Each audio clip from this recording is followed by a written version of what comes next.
Boa noite a todos. Para a nossa próxima atividade, convido a professora doutora Rita de Cássio Aleixo Tostes Passalha, farmacêutica pela Universidade de São Paulo, mestre e doutora em Ciências Biológicas, Farmacologia, também pela Universidade de São Paulo, realizou estágios no Albert Einstein College of Medicine, em Nova York, na Universidade of Montreal, Clinical Research Institute of Montreal, Canadá, e na Augusta University, Medical College of Georgia. É professora titular e chefe do Departamento de Farmacologia da FMRP-USP, membro da coordenação diária da FAPESP e membro da Academia Brasileira de Ciências. E, nesse momento, apresentará a palestra com o tema Bolsas de Iniciação Científica. Professora, muito obrigado pela participação e seja muito bem-vindo. O espaço é todo seu. Obrigada. Obrigada, Eduardo. Eu gostaria de agradecer todos os estudantes do Departamento Científico do Centro Acadêmico Rocha Lima e parabenizá-los por essa iniciativa. Então, nesses próximos 20 minutos, eu gostaria de relembrar apenas alguns detalhes do que o professor Eurico, de maneira tão excelente, tão didática, já mencionou, né, sobre o que é a iniciação científica, por que ela é importante, e depois passar para alguns aspectos mais técnicos ou burocráticos, né, então fazer a iniciação científica com ou sem bolsa. Quais programas de iniciação científica existem? Eu vou mencionar algumas regras gerais e depois eu vou finalizar mostrando para vocês por onde vocês deveriam começar. O professor Eurico já mencionou isso também de maneira muito entusiasmada. Bom, então a iniciação científica, ela é um programa para alunos de graduação, ela permite o desenvolvimento e a participação do estudante em projetos de pesquisa em qualquer área do conhecimento, sempre com a orientação de um pesquisador vinculado à universidade. E por que tem esse asterisco aqui na alunos de graduação? Porque, como o professor Eurico mencionou, existem programas também para alunos do ensino médio, são os programas de pré-iniciação científica ou iniciação científica júnior. E para esses estudantes, o objetivo é despertar a curiosidade, a vocação científica e incentivar potenciais talentos, né, entre esses estudantes, tanto do ensino médio básico como profissional da rede pública. Quais são as vantagens de se realizar uma iniciação científica? Então, a gente sempre vincula a iniciação científica com o objetivo de se tornar um pesquisador.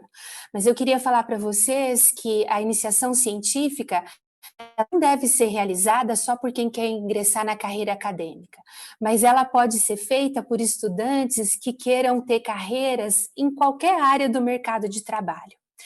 E por que ela é um diferencial? Quando você faz uma iniciação científica, você exercita a sua criatividade, o seu dinamismo, o raciocínio rápido para encontrar soluções para diferentes problemas.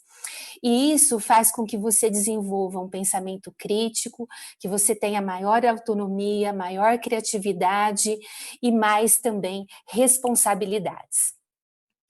Além disso, a iniciação científica ela está vinculada a um aumento do desempenho acadêmico. Então, é muito comum entre os estudantes de iniciação científica nós vermos aumento do coeficiente de rendimento, o desenvolvimento de novas formas de aprendizado pelo estudante, os estudantes ficam mais motivados para aprender, além de atividades que permitem maior socialização, né? Trabalhos, debates em equipe, o professor Eurico mencionou a apresentação dos resultados em simpósios e congressos.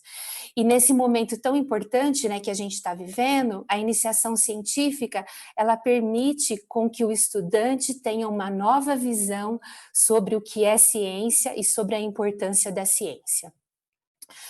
Bom, com ou sem bolsa, né? E aí as bolsas, elas são auxílios que são concedidos por agências de fomento. Aqui nós temos as principais agências de fomento, que é o CNPq, o Conselho Nacional de Desenvolvimento Científico e Tecnológico. Eu vou mencionar um pouquinho também sobre as FAPES, que são Fundações de Amparo à Pesquisa, que pela legislação nós deveríamos ter FAPES em todas as unidades federativas, em todos os estados do Brasil, e elas deveriam funcionar muito bem. Infelizmente não é isso que ocorre, né? E existem bolsas de iniciação científica que também são concedidas pela própria instituição, pela universidade ou pela unidade daquela instituição. Então nós vamos começar com as bolsas que são concedidas pelo CNPq. Eu só gostaria de falar que, independentemente se a iniciação científica ela é realizada com bolsa ou sem bolsa, o estudante tem as mesmas responsabilidades, tá? Às vezes vocês vão ver que alguns orientadores, eles esperam um pouquinho para fazer um pedido oficial de bolsa, porque ele quer ver o desempenho do aluno, quer ver se o aluno vai se adaptar ao laboratório. Então, assim, existe um estágio prévio e depois se oficializa, então, com a solicitação da bolsa para uma agência de fomento. Então, em relação às bolsas do CNPq, o professor Eurico mencionou, né, nós temos a clássica, que é o PIBIC, a de iniciação científica em todas as áreas do conhecimento, e também um programa de iniciação científica mais voltado a desenvolvimento tecnológico e inovação, e a bolsa chama PIBIT. O período de inscrição para essas bolsas, na maioria das instituições, ele ocorre no primeiro semestre, normalmente entre os meses de março a maio. Aqui na FMRP, ele ocorre em abril e maio. É muito importante vocês ficarem atentos aos editais, né, que mostram as informações sobre essas bolsas de iniciação. Normalmente, esses editais eles são lançados ou pela comissão de pesquisa da unidade ou pela pró-reitoria de pesquisa da universidade. E o edital ele traz todas as informações que vocês precisam: prazo de inscrição, documentação, quando vai sair a resposta, quais são os seus deveres e obrigações. Uma coisa que aconteceu recentemente é que agora as bolsas de iniciação científica vinculadas ao CNPq, elas devem aderir a uma das áreas de tecnologias prioritárias que foram estabelecidas pelo Ministério da Ciência, Tecnologia, Inovações e Comunicações. Então, o MCTIC, ele estabeleceu várias áreas prioritárias, todas importantes, né? Então, áreas voltadas a tecnologias estratégicas, tecnologias habilitadoras de produção, de desenvolvimento sustentável, para a qualidade de vida. Excelente até aí. O problema é que o governo federal, ele excluiu a área de humanas do edital de bolsas de iniciação científica. Então, essa decisão, ela atendeu uma portaria, né, que priorizou as áreas tecnológicas, mas qual que é o problema disso? Que estudantes dos cursos de educação, direito, economia, ciências sociais, história e filosofia, eles ficaram excluídos da possibilidade de pedir ou de fazer um estágio de iniciação científica. Entretanto, algumas instituições, como a Universidade de São Paulo, se posicionaram e a USP, por exemplo, considerou que também são prioritários os projetos de pesquisa básica, humanidades e ciências sociais. E esses projetos, todo mundo sabe, eles contribuem para o desenvolvimento das áreas de tecnologias prioritárias que o MCTIC elencou. Bom, voltando então às bolsas de iniciação científica do CNPq, eu mencionei o período de inscrição. Infelizmente, né, para a FMRP USP, o período ele já passou, as inscrições foram até maio. A bolsa ela tem um valor de R$400 por mês e ela se inicia normalmente em agosto. Existem algumas regras gerais, né? Na maioria das vezes a bolsa tem duração de 1 ano.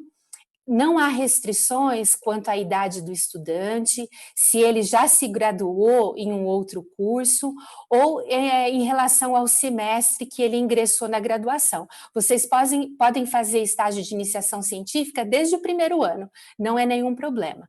Alguns orientadores, às vezes, podem preferir um estudante que já tenha cursado disciplinas que são importantes para o entendimento do projeto. Mas isso é uma coisa que vocês vão ter que checar com cada orientador, não existe uma regra para isso.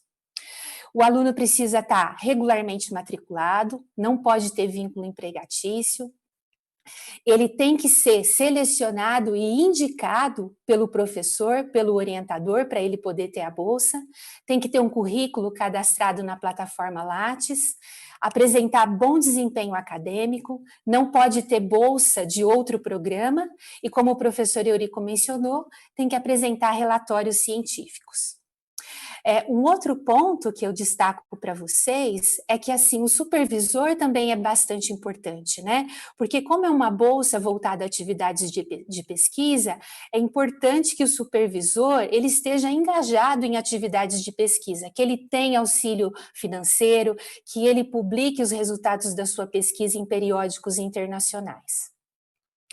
O processo, ele é competitivo, então aqui nós temos, para vocês terem uma ideia, o número de inscrições aqui na FMRP ao longo dos anos e o número de bolsas que foram concedidas.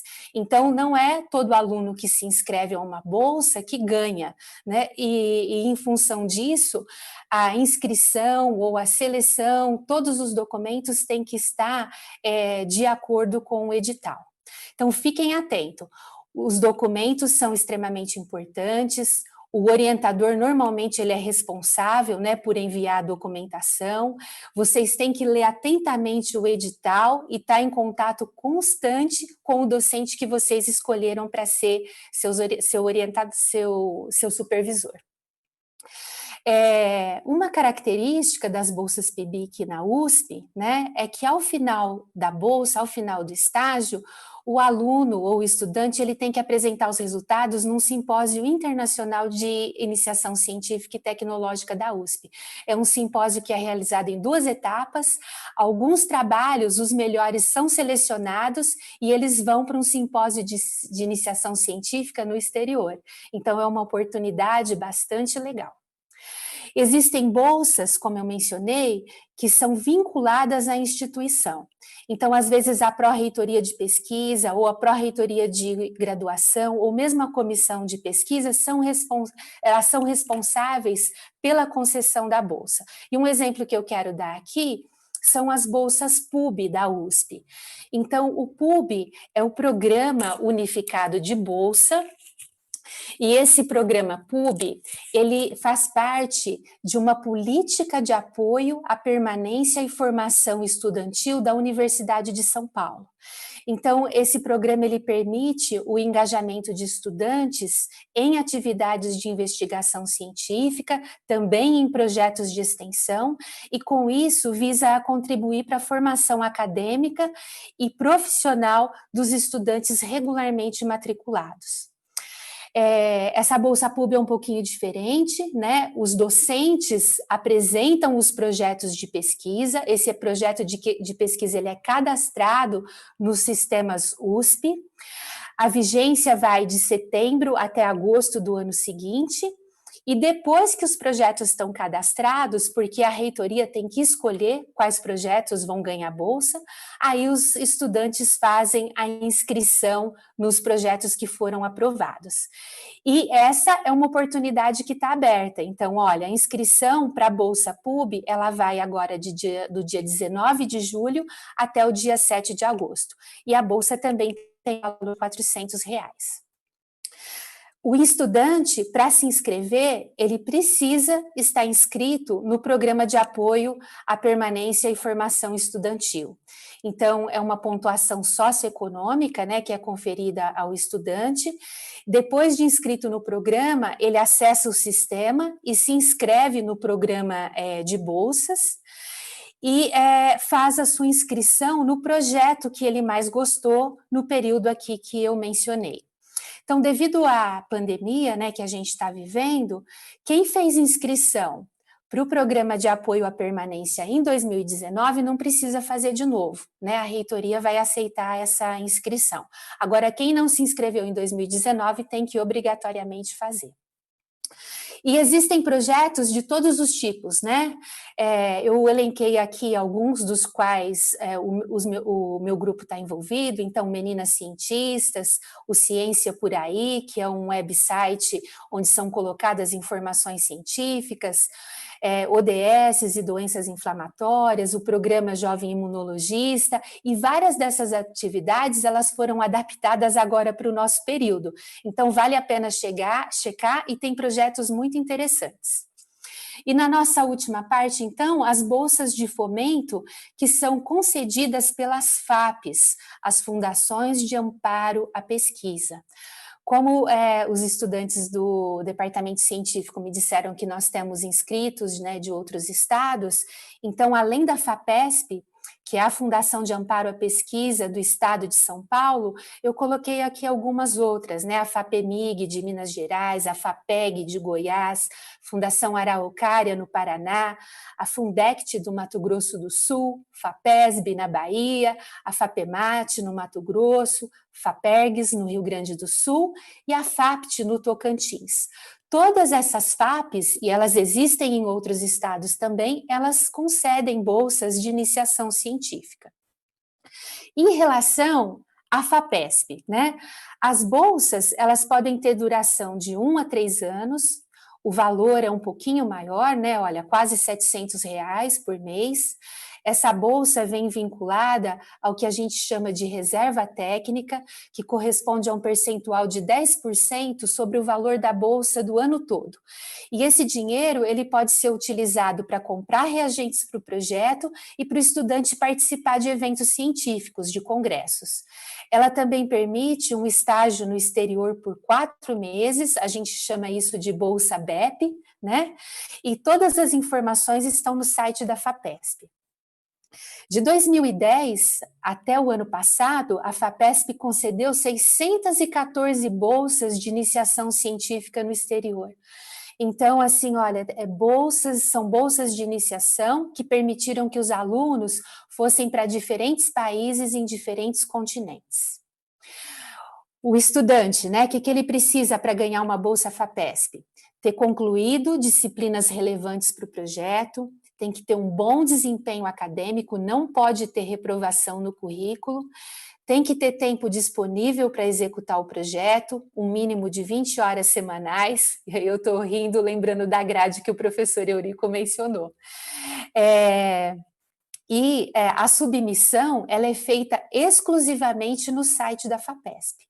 Então, assim, os estudantes eles têm que preencher vários documentos, né? Olha, tem que anexar projeto de pesquisa, súmula curricular, o histórico escolar, que tem que ser o oficial, tem que ter declaração com a data de conclusão da graduação, manifestação da concordância do diretor da unidade, tem que colocar referências de 2 outros professores, então são vários documentos e isso tem que ser feito com tempo.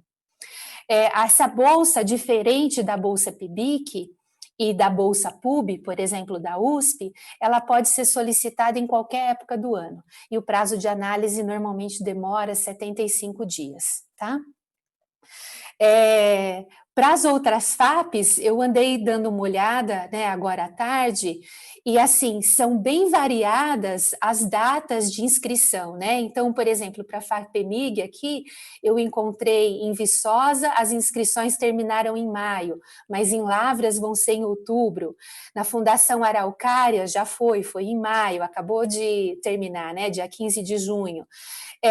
E assim vai com datas diferentes, mas uma coisa que eu quero falar é assim, olha, quando você resolve que você vai fazer iniciação científica, você tem que fazer tudo com antecedência, né? Então, para quem quer fazer iniciação o ano que vem, essa é uma época que é ótima para você começar as suas considerações e para dar tempo de você aplicar ou você fazer sua inscrição para o próximo ano. E aí, para a gente terminar, né? por onde vocês começam, né? Como é que faz uma iniciação científica? O professor Eurico já mencionou, muito importante, ó, primeiro, encontrar o assunto ou o tema que você gosta, né? Eu acho isso essencial, porque quando a gente faz uma coisa que a gente gosta, a gente faz com prazer e o nosso rendimento é muito maior. Segundo, encontrar um professor que trabalhe no assunto que você gosta, né? Que tenha uma linha de pesquisa naquilo que você quer estudar. E pense num orientador que tenha uma produção científica expressiva, né? E não necessariamente ele precisa ser da mesma unidade. Então, por exemplo, nós estamos na medicina, mas o orientador para um aluno de iniciação científica pode ser da Faculdade de Ciências Farmacêuticas ou vice-versa. Então, aqui, olha, resumindo, né? Então, para você planejar sua iniciação científica, primeiro, defina a sua área de interesse, escolha e tenha o aceite do orientador, e aqui não desista, né? Como o professor Eurico falou. Às vezes você procura o laboratório num momento que o laboratório tem muitos estudantes e o orientador não consegue receber você. Mas você volta daí um tempo, reitera o seu interesse e isso acaba dando certo. Elaborar o projeto de pesquisa, organizar toda a documentação, então é um processo que tem que começar bem antes, não deixe para fazer tudo uma semana antes do prazo do edital. Você encaminha a solicitação para a agência e aí, ganhando a bolsa, você começa a desenvolver as suas atividades científicas, que incluem tudo aquilo que o professor Eurico mencionou, né?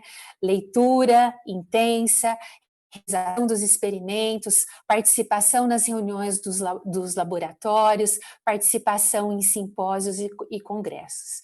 Eu recomendo fortemente que vocês façam iniciação científica, porque é uma atividade muito gostosa e que vai acrescentar muito para a vida de todos vocês. Então, façam iniciação científica.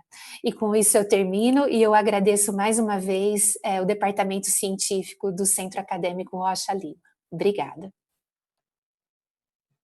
Professora, em nome do departamento, eu gostaria de agradecer a senhora pela participação e pela excelente palestra.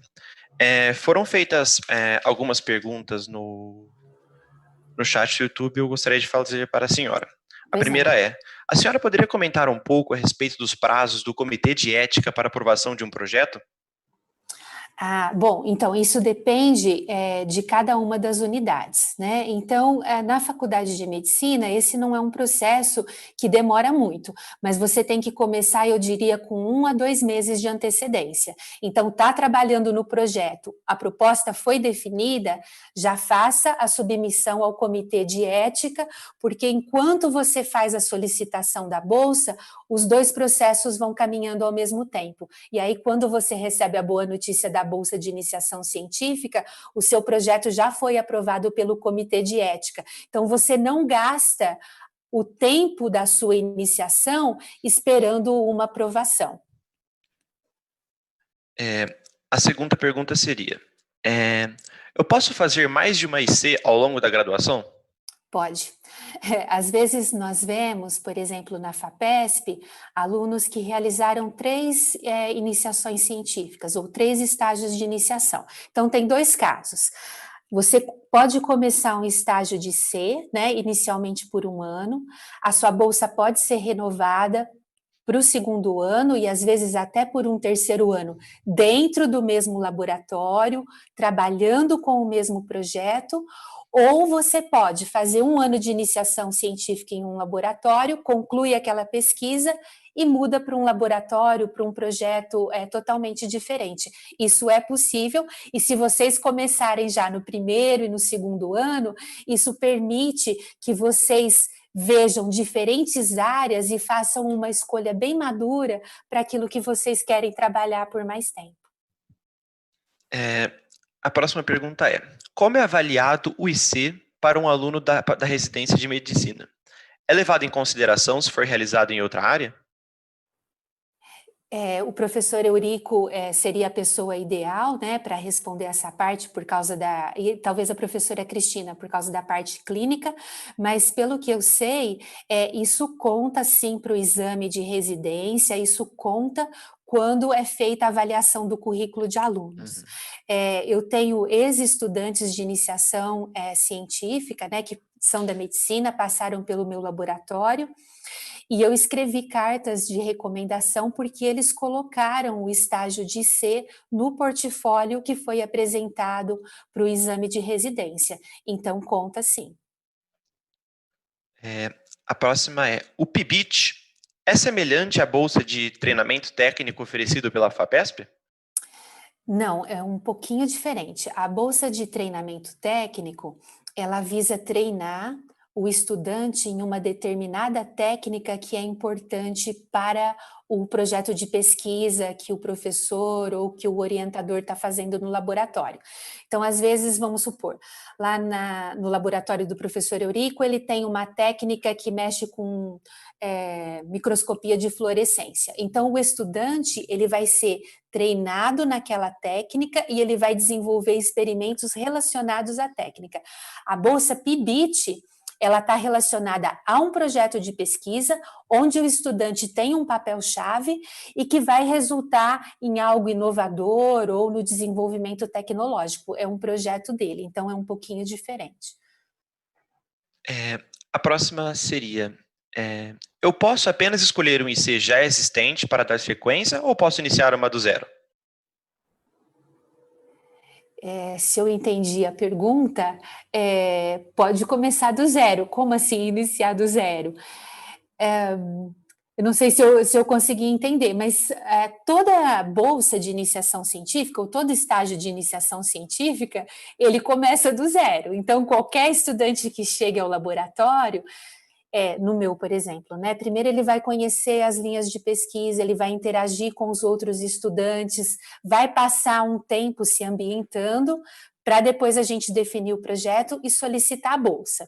Se ele muda de laboratório, aí tem duas situações. Se é um laboratório com uma linha de pesquisa totalmente diferente, a gente fala que ele começa do zero, no sentido de se adaptar a um novo ambiente, mas ele carrega toda a bagagem do que ele aprendeu anteriormente, né? Então, esse começar do zero, eu acho que depende um pouquinho da situação. E devido ao nosso tempo estar terminando, teremos apenas mais uma pergunta. Professora, a FAPESP é totalmente inflexível em relação a reprovações ou existe alguma forma de recorrer? Não, ela não é totalmente inflexível, né? O que acontece, assim, para a gente poder, né, auxiliar o ingresso do maior número de estudantes na iniciação científica, às vezes se faz exceção quando há presença de reprovação no currículo. Mas é muito importante que o estudante ele já tenha cursado novamente aquela disciplina onde ele foi reprovado e que ele mostre aprovação na disciplina, né? Às vezes Uhum. a gente tem casos, até por problemas de saúde, o estudante teve uma fase ruim na graduação e naquele semestre ele teve algumas complicações e sofreu reprovações. Então, se isso é explicado e posteriormente ele cursou as disciplinas e foi aprovado, é possível sim fazer uma exceção. Tem que estar evidente, né, o porquê que ele foi reprovado, tá bom? Mas é possível. Professor, eu gostaria de agradecer a senhora pela participação em nosso evento e pela excelente palestra e pelas respostas às perguntas. Agora nós teremos mais um período de Agradeço. intervalo, bem curtinho, para preparar a próxima apresentação. Obrigado a todos. Muito obrigada.